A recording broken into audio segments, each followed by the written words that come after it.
चंडीगढ़ से बड़ी खबर, यहां पर आईडीएफसी फर्स्ट बैंक घोटाले मामले को लेकर बड़ी जानकारी आ रही है। प्रदेश सरकार के पैनल में 24 बैंक रहेंगे। केवल एफडी में पैसा रखा जाएगा। बचत खाते में पैसा रखने पर रोक लगा दी गई है। वित्तीय लेन देन को लेकर दिशा निर्देश जारी किए गए हैं। तो देखिए, बड़ी खबर है, एक बड़ा फैसला निश्चित तौर पर लिया गया है। बचत खाते में पैसा रखने पर अब रोक लगाई है। जो सेविंग अकाउंट होता है उसमें पैसा नहीं रखा जाएगा। वित्तीय लेन देन को लेकर दिशा निर्देश जो है वो दिए गए हैं। ये बड़ी खबर इस वक्त के सामने है। चंडीगढ़ से आईडीएफसी फर्स्ट बैंक घोटाले का मामला, इसी मामले के सामने आने के बाद एक तरीके से सबक लिया है सरकार ने, और अब प्रदेश सरकार के पैनल में 24 बैंक रहेंगे। केवल एफडी में ही जो फिक्स डिपॉजिट होता है केवल उसी में ही पैसा रखा जाएगा, और सेविंग अकाउंट में पैसा रखने पर सरकार ने रोक लगा दी है। ये बड़ी खबर है इस वक्त की। एक बड़ा निर्णय सरकार की ओर से लिया गया है।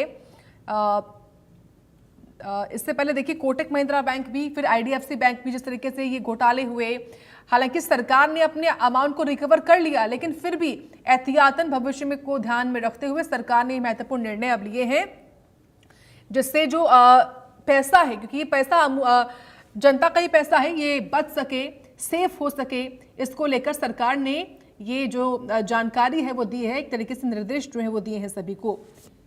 तो बड़ी खबर बता रहे हैं आपको इस वक्त की, ये बड़ा निर्णय लिया गया है सरकार की ओर से। आईडीएफसी फर्स्ट बैंक घोटाले के मामले के सामने आने के बाद अब ये निर्णय हुआ कि केवल एफडी में ही पैसा रखा जाएगा।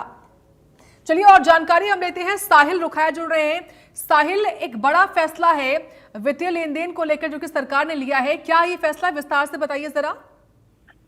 बिल्कुल, आईडीएफसी बैंक घोटाले के बाद अब बड़ा फैसला प्रदेश सरकार की ओर से लिया गया है। प्रदेश सरकार ने कहा है कि पैनल में अब सिर्फ 24 बैंक ही रहेंगे। केवल एफडी में ही पैसा जो है वो रखा जाएगा। बचत खाते में पैसा रखने पर रोक लगा दी गई है। सरकार ने विभिन्न विभागों के वित्तीय लेन देन को लेकर भी दिशा निर्देश जारी किए हैं। सरकारी पैसों पर निगरानी रखने के लिए सरकार ने गाइडलाइन जारी की है। सरकार ने सरकारी विभागों के खातों और निवेश मैनेजमेंट को लेकर बदलाव किए हैं। वित्त विभाग ने राज्य बैंकिंग नीति और अनवित्त फंड ट्रांसफर मामलों पर गठित हाई लेवल कमेटी की सिफारिश के बाद नए दिशा निर्देश जारी किए गए हैं। सरकार ने फेडरल बैंक, आईडीबीआई बैंक और डीसीबी बैंक को पैनल में शामिल करने संबंधित पुराने फैसले को वापस ले लिया है। सरकार ने 24 बैंक पैनल में शामिल किया है। इसके साथ ही छोटे और निजी जो बैंकों में सरकारी धन जमा करवाने की सीमा तय कर दी गई है।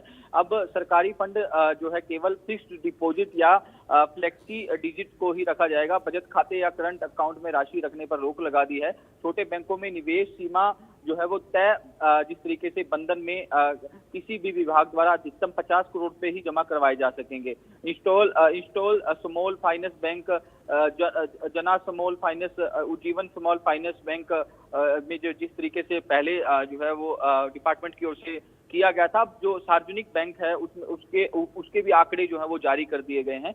तो फिलहाल एक बड़ा डिसीजन जो है वो प्रदेश सरकार की ओर से बैंक घोटाले के बाद लिया गया है। ठीक है साहिल, धन्यवाद आपका जानकारी के लिए। तो फिलहाल ये सारा बड़ा फैसला जो है वो सरकार ने लिया है वित्तीय लेन देन को लेकर, और अब से ये तय हुआ है कि एफडी में ही जो अमाउंट है वो रखा जाएगा, सेविंग अकाउंट में पैसा नहीं रखा जाएगा।